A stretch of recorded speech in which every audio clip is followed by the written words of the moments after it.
sistematik dalam menangani permintaan serta ekspektasi pelanggan yang tinggi serta stakeholder dalam arus pembangunan yang semakin canggih. Kita melihat bahwa Kota Marudu sekarang bukan lagi Kota Marudu yang 10 tahun yang lalu. Banyak pembangunan telah tumbuh bagaikan cendawan.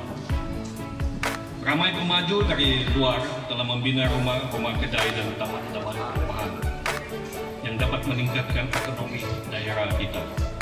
Dan setakat ini jumlah kedai di Kota Marudu adalah sebanyak 986 unit yang telah dibina dan sebanyak 824 unit taman perumahan.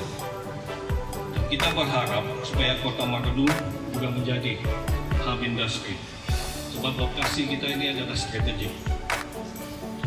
Pelabuh-pelabuh besar kita galakkan untuk membuka kilang-kilang perabot, kilang tembakau, kilang memproses buah-buahan, hinggalah ke downstream. Karena daerah kita ini mempunyai banyak sumber hasil bumi.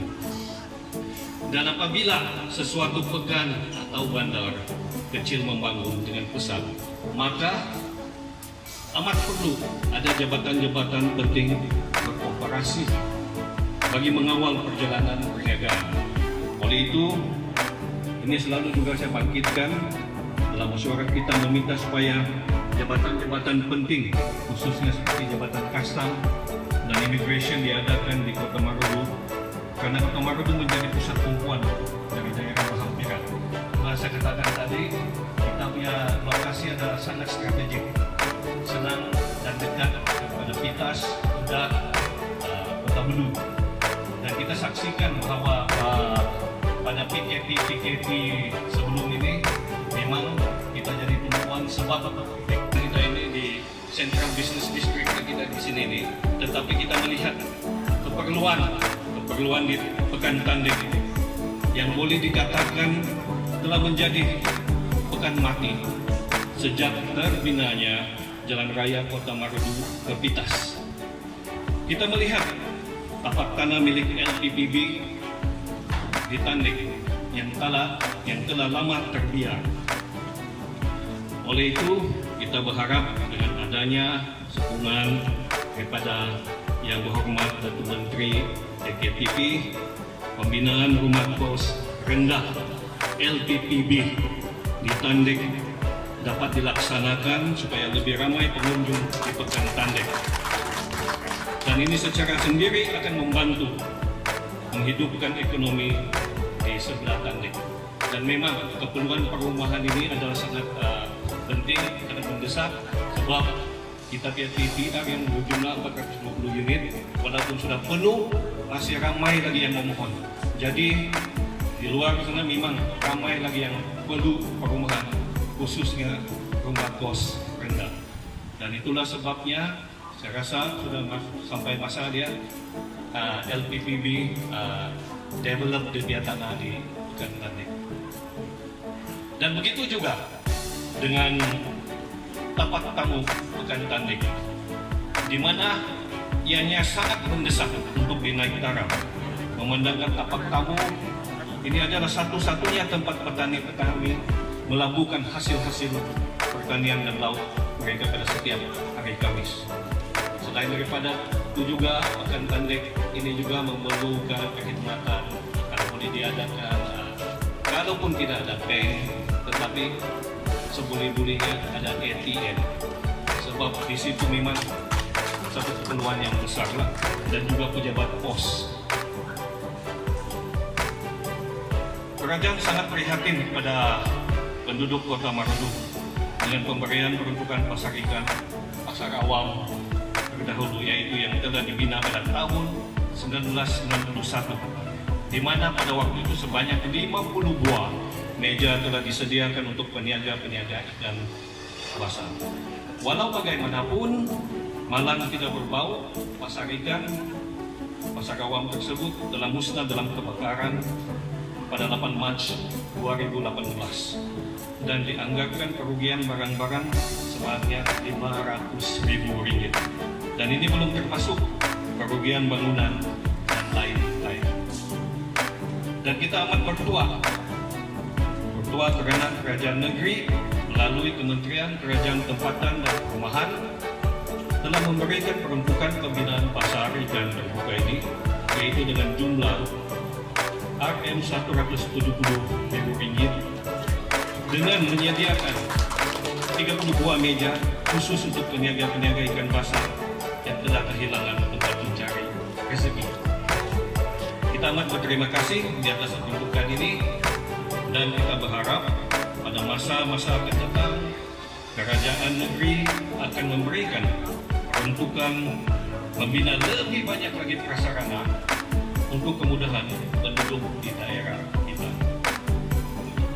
Dan saya mohon kerjasama daripada semua pihak, khususnya peniaga-peniaga di pekan kita ini, untuk memastikan kebersihan pekan kita. Jangan sesuka hati membuang sampah di sini dan di sana. Persekitaran yang bersih, cantik, dan bebas dari sampah amat sedap dipandang mata. Pekan yang bersih mencerminkan penduduk yang amat prihatin kepada penjagaan persekitarannya. Dan saya percaya semua kita ingin yang terbaik, bukan sahaja untuk pekan kita, tetapi pada alamnya yang terbaik untuk daerah kita. Akhir sekali, sebagai peringatan mesra, pandemik COVID ini belum berakhir. Saya perhatikan ramai yang sudah datang. Oleh itu saya nasihatkan semua untuk terus lebih SOP, pastikan penjarakan sosial, pakai mask, dan jaga kebersihan kita. Sekian, terima kasih.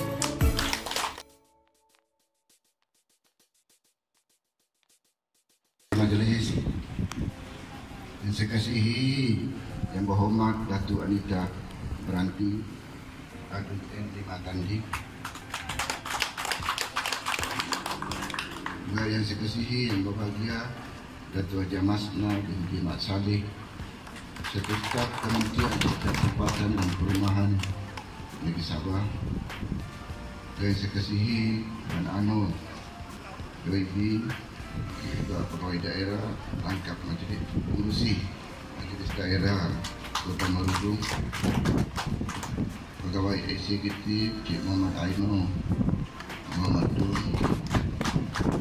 juga saudara Tuan Majalis Timbung yang juga timbalan pengurusi sawit Kinabalu. Banyak sawit di sini. Juga kata bahagian Parti Warisan Kota Marudung. Terusnya yang terkasih juga Datuk Majlis, tuan-tuan dan puan-puan, pegawai kerajaan negeri dan persekutuan, serta tetamu-tamu sekalian. Pertamanya, kita panjatkan rasa syukur kepada Allah SWT kerana pagi ini kita dapat hadir dalam satu majlis yang cukup bermakna.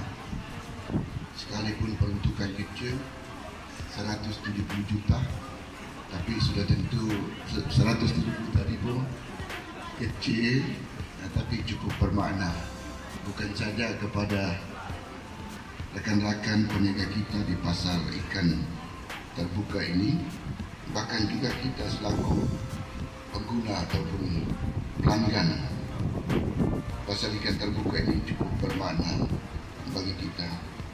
Dan sudah tentu tanpa adanya dibina, dan hari ini kita sama-sama hadir untuk menyaksikan pembukaan agar pedagang-pedagang kita ini dapat meneruskan usaha mereka sebagai pengusaha di daerah Kota Marudung.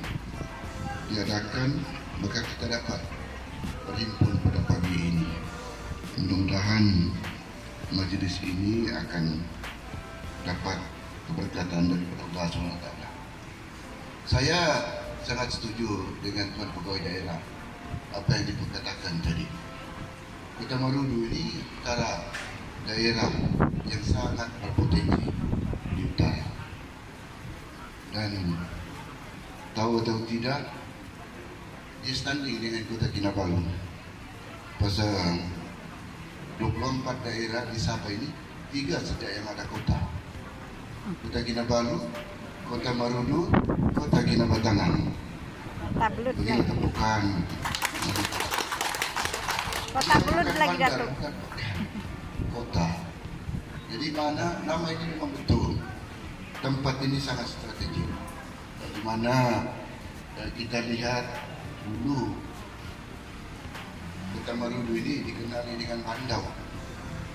Dan silap saya agak orang kata terpencil pasal pembangunan di Kota Belut, termasuk itu kota ini.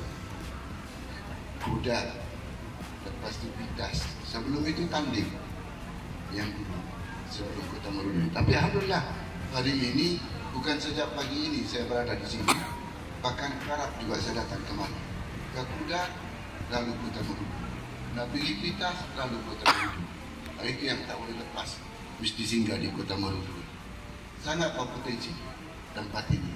Lebih-lebih lagi dalam usaha kerjaan kita, seperti yang berkali-kali diumumkan, bila siap terbinanya pelabuhan di utara yang tak jauh daripada Kota Marudu ini, sudah tentu pertumbuhan ekonomi, peluang industri, peluang pekerjaan akan meningkat di daerah. Dan sudah tentu perlu apa yang dikatakan oleh Tuan Pegawai Daerah, perencanaan yang rapi harus dilakukan. Jangan bila sampai sudah pembangunan yang saya katakan pembangunan mega di pelabuhan di utara, perlu ada persediaan. Walaupun hakikatnya hari ini perencanaan sudah dibuat, tapi jalan raya saya yakin dekat bandar ini akan dilebarkan. Pasal setiap kali saya turun, lepas saja jembatan yang dekat sungai ini, dah memang jam dah Kota Marudu, dah jam. Dan dengan pembangunan nanti, perencanaan pembangunan nanti kalau tidak ada perencanaan yang cukup rapi, sudah tentu Kota Marudu ini kota yang akan orang kata bukan pesat tetapi jam dengan kedatangan kenderaan dan juga pengunjung yang akan ke daerah Kota Marudu. Dan saya pasti perencanaan sekalipun ada, yang penting ialah pengawalan pihak berkuasa tempatan, ya, pengawalan. Sebab itu untuk makluman tuan-tuan dan puan-puan, kita sedar bila kita berada di kementerian ini, Sabah ini punya potensi yang baik, punya landscape yang begitu indah. Antara negeri di Malaysia, Sabah antara negeri yang cukup indah dan cantik. Kita cukup bimbang. Keindahan ini kalau tidak dirancang dengan baik, akibat tidak rakus, akibat keperluan pembangunan yang begitu besar, kalau tidak ada kawalan, tidak dirancang dengan baik, maka ini yang berlaku pada hari ini di Kota Belut.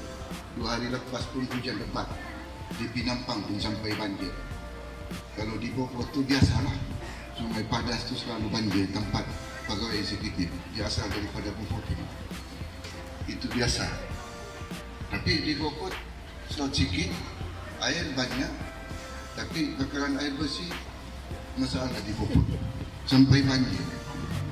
Jadi ini apa yang berlaku ialah kita begitu pikirkan pembangunan, tapi kalau tidak dirancang dengan baik, maka akan berlaku yang kita nak pembangunan, tetapi pembangunan yang dibuat tidak diteliti, dirancang dengan baik, boleh mendatangkan masalah kepada masyarakat. Jadi saya sangat setuju dengan Tuan Pegawai Daerah. Kota Marudu, pembangunan dia perlu pembangunan yang terancang.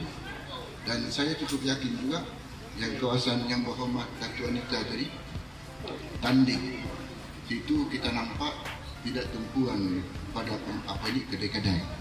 Dan di situ kalau kita dapat rancang, insyaAllah saya akan bincang dengan Datuk Siti supaya di situ kita lebih tumpuan kepada perumahan yang tersusun, ya, perumahan.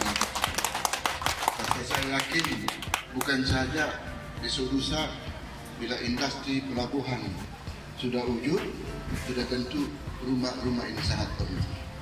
Rumah ini sangat perlu. Hari ini pun permintaan rumah-rumah di Kota Marudu ini pun orang kata sangat tinggi. Sangat tinggi. Dan bayangkan kalau pembangunan ini dapat kita laksanakan dengan kepesatan yang ada, dengan siapnya nanti rangkaian jalan raya, sama ada Penbonio ataupun rangkaian yang akan datang, so Kota Marudunya akan besar. Sebab itu perancangan perlu diteliti sebegitu baik. Saya melihat malam tadi sampai tengah malam saya di Kudat. Kebetulan perancangan hari ini di sini. Elok malam tadi saya singgah di Kudat. Sempat semalam melawat kawasan-kawasan, tidak juga setinggan, tapi penempatan orang-orang tempatan di situ cukup padat saya tengok. Walaupun agak tersusun, tapi kepadatan membimbangkan saya. Di mana kita juga kementerian ini mengambil perhatian tentang perumahan. Di sekeliling pantai timur Sabah ini banyak rumah-rumah yang tidak tersusun, yang kita katakan kawasan-kawasan setinggan. Dan setinggan ini bukan pendatang tanpa izin, orang tempatan daripada Kalabakan sampailah ke Sepanggar.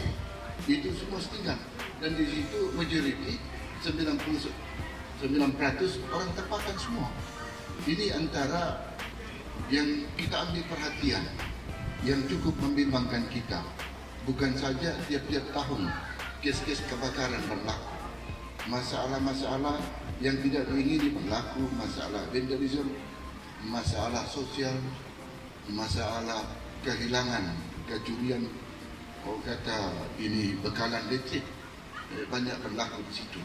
Dan ini kalau kita biarkan berlarutan, sudah tentu bukan saja membebankan, merugikan rakyat di tempat itu, bahkan juga kerjaan terpaksa membantu dengan mengeluarkan perbelanjaan yang begitu banyak.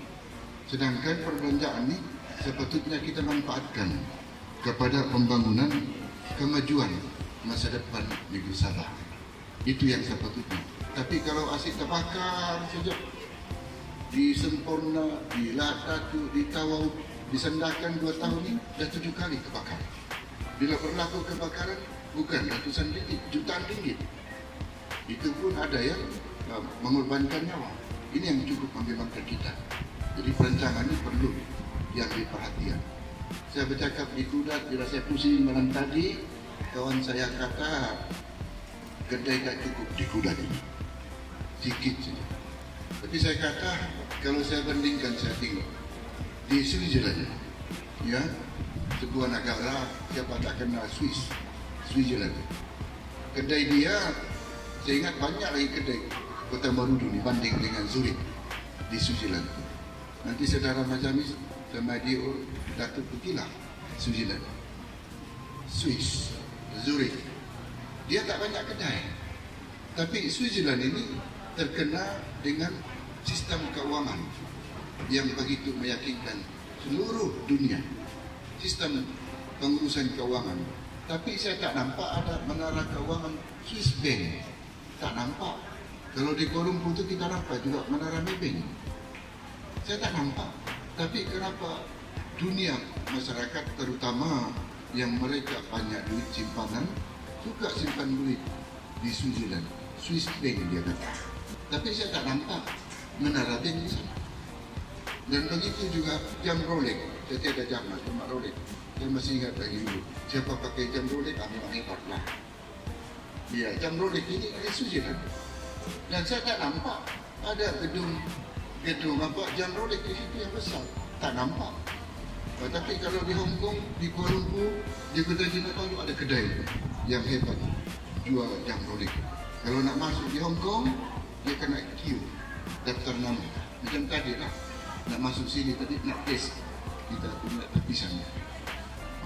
Begitu terkawal sekali. Tapi di sini lah saya tak nampak. Tak tahulah kilang di mana. Tapi jam Rolex ada di mana-mana. Dan antara juga keselamatan, Switzerland antara yang terbaik. Pernah saya lalui dulu. Saya tak nampak polis. Saya ikut kereta api malam daripada France. Saya ke Zurich. Pasal Eropah tak payah pasport antara Eropah. So tak nampak polis apa semua. Sebelum sampai ke Zurich, kereta api berhenti. Saya ingat biasalah berhenti dalam 10 minit datang itu anggota keselamatan jumpa saya. Terus dia kata, pasport mana? Beg mana? Buka saya punya beg. Itu yang saya itu. Mana dia tahu saya ada di dalam? Jadi mana dia yang saya cerita ini dari segi keupayaan dia mengurus tadbir selain daripada permukaan yang saya cerita utama ini, landscape semula jadi di Zurich, di Tasik itu tengah-tengah benua Eropah, kapal di dalam tu feri pelancong di situ, tapi Tasik dia sungguh bersih.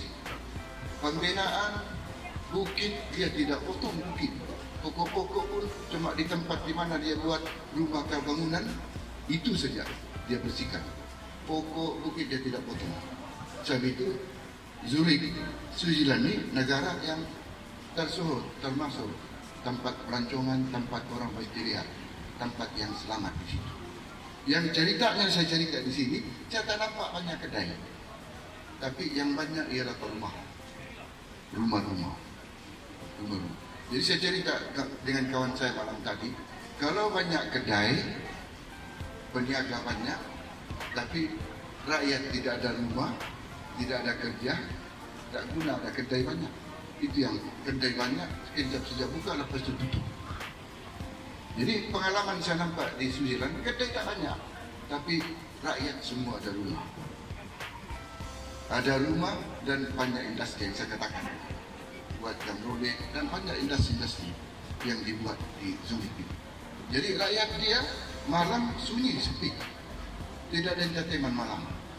Bila pagi, itu masing-masing keluar ke tempat kerja. Dan itu negara berkenaan maju. Ini yang antara saya lihat kita di Kementerian Kerjaan Tempatan ini, Dato' Yang Berhormat Anita, rumah itu sangat penting. Kalau banyak kedai, dia ada rumah, maka orang-orang di Kota Marudu, apalagi orang di Kota Luar, tak akan datang sini. Sebab dia ada rumah. Orang di sini, dia akan keluar berpindah dari tempat rumah di tempat lain.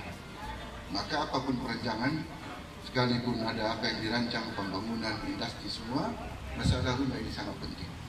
InsyaAllah kita akan ambil perhatian, itu saya visi-visi dengan Datuk Siti Haji Masna tadi. Saya ingat tiba masa dia, saya ingat tanding. Kita akan bagi tumpuan, bincang dengan BPBB, buat rumah mampu miliki. Ya? Rumah mampu dimiliki. Jangan buat rumah mampu dilihat saja.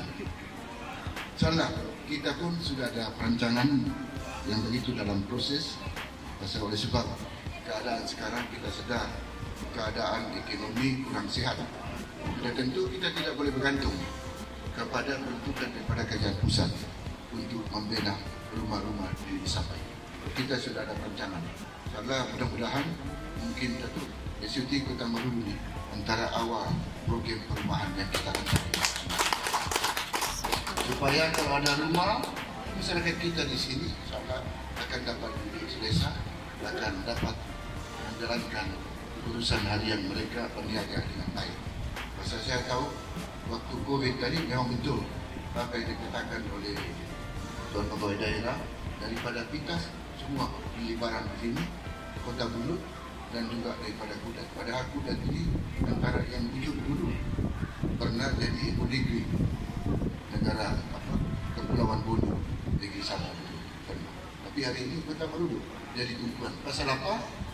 Dia berada di kawasan yang sangat strategik. Tapi bukanlah bermakna kita ketepikan Kudat. Bukan bermakna kita tidak ambil perhatian pembangunan di Pitas. Tetapi kebetulan berada di kawasan yang sangat strategik. Jadi harus dirancang dan di tumpuan yang baik. Berhubung dengan pasar terbuka ikan ini, saya ucapkan terima kasih kepada Datuk Haji Masna yang begitu prihatin. Bila saya beritahu, dulu saya buat lawatan dengan Yang Berhormat Datuk Anita, Jakarta dengan Datuk Siti, lihat pasar di Kota Marudu. Pasar Kota Marudu jadi tumpuan. Saya pun kadang bila ke Kudat saya singgah sini, saya beli ikan sini. Pasal saya tengok ikan dia di sini, ikan segar. Sesegar macam ikan sempurna itu. Itu yang wujud pasar terbuka. Dan saya lihat waktu itu penjaga-penjaga kita ikan ini, dia buat alas letak di atas jalan raya. Tapi alhamdulillah kita dapat bina walaupun ini satu permulaan yang baik insyaAllah. Dan saya pun dah bincang dengan Datuk Siti supaya pasar yang terbakar kita akan bangunkan balik. Kita akan bangunkan balik. Pasal ini berbungkai dengan persediaan kita. Takkan Kota Marudu yang begini besar tidak sesuai lah sedekat yang saya sini yang ada. Kita akan ambil perhatian insyaAllah. Kejap lagi lepas ini kita akan bawa. Jadi saya berharap memang betul apa yang penting pasal melibatkan makanan. Makanan ini berbungkai dengan keselamatan, ya, karena banyak virus penyakit ini bukan saja daripada persekitaran udara, bahkan dari simpar makanan. Ikan ini, ya, jangan diletak di tempat yang tidak bersih. Maklumlah sekarang ini bukan saja COVID-19 yang membangunkan kita juga ialah satu wabak ataupun penyakit yang dikatakan ini apa ini? Kencing tikus. Kencing tikus ini sangat bahaya. Ini juga lebih cepat daripada COVID. Kalau kita kena kencing tikus ini, sangat bahaya. Dan tidak ada ubat kalau kita dapat dikawal. Dia akan attack kita dalam beberapa saat. Kalau COVID ini kadang ialah apa yang kita maklum dalam seminggu baru dapat dikesan, baru ada tanda-tanda dia. Tapi kencing manis, kencing tikus, bila kena, at a time, dia akan attack kita punya paru-paru dan juga buah pinggang. Kalau lambat, memang jalan. Kalau lambat. Jadi, tempat pasar ini selalu tempat pembiakan tikus. Nah, ini harus diambil perhatian. Sebab itu, ini pegawai eksekutif pastikan bukan saja mereka ada meja yang baik, tapi perlu kebersihan. Pasar ini bukan 24 jam. Bila habis apa mereka berniaga petang, pastikan dibersihkan. Jangan tikus berkeliaran membiak. Bahaya. Kencing dia ini pun, kencing tikus ini pun kita tidak dapat kenal pasti berupa dia. Dia air biasa ataupun dia sudah kering, tapi bukan tu ada di situ. Banyak yang terkena. Baru-baru ini pun tu makluman kita punya pengarah perkhidmatan bomba. Siang tu dengan saya, malam tu dia balik. Pagi ke hospital. Nasib baik dapat diselamatkan. Kalau saya tengok keadaan dia, terus koma 24 jam. Tapi alhamdulillah dia dapat dipulihkan. Sangat bahaya. Dan banyak yang terkena. Lebih itu pihak majlis kena hati-hati mengenai kebersihan. Sangat penting. Dan saya lihat juga, hari itu saya beritahu kalau sedikit yang pasar-pasar sebelah sana itu, saya tengok kondisi sudah baik, tetapi perlu disediakan lagi. Pasal ini berkaitan bukan saja pandangan mata, tetapi kesihatan perlu dijaga baik. Memang betul, kebersihan, kesihatan itu melambangkan kepribadian, melambangkan kemajuan bangsa.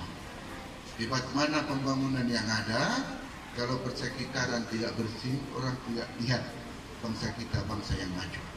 Tapi kalau bersih, bagaimana? Bukan saja dari segi faktor kesehatan dan keselamatan, tapi itu melambangkan bahwa rakyat kita Malaysia di negeri Sabah ini punya lambang kepribadian yang baik. Ada kemajuan. Kemajuan bukan dilihat daripada bentukan individu, tapi sikap masyarakat. Yang saya katakan ini pentingnya kebersihan pada kita. Jadi tuan-tuan dan puan-puan, saya tidak berucap yang lebih panjang. Cukuplah sekadar apa yang kita katakan, saya ingat memadai pada hari ini. Dan saya berharap usaha-usaha seperti yang disarankan oleh tuan pegawai daerah, kita akan ambil perhatian dengan kerjasama. Aktif majlis juga sangat penting kepada aktif majlis supaya dapat memainkan peranan. Bukan saja sebagai ahli, tetapi turut membantu merancang pembangunan di setiap titik. Ini saya akan ambil perhatian. Sebab itu, bila saya mengambil alih di kementerian ini, kita coba perkasakan peranan aktif majlis. supaya bukan saja hadir dalam mesyuarat, tetapi dapat menyumbang idea bagaimana kita dapat mempertingkatkan kemajuan supaya dapat dinikmati oleh masyarakat setempat.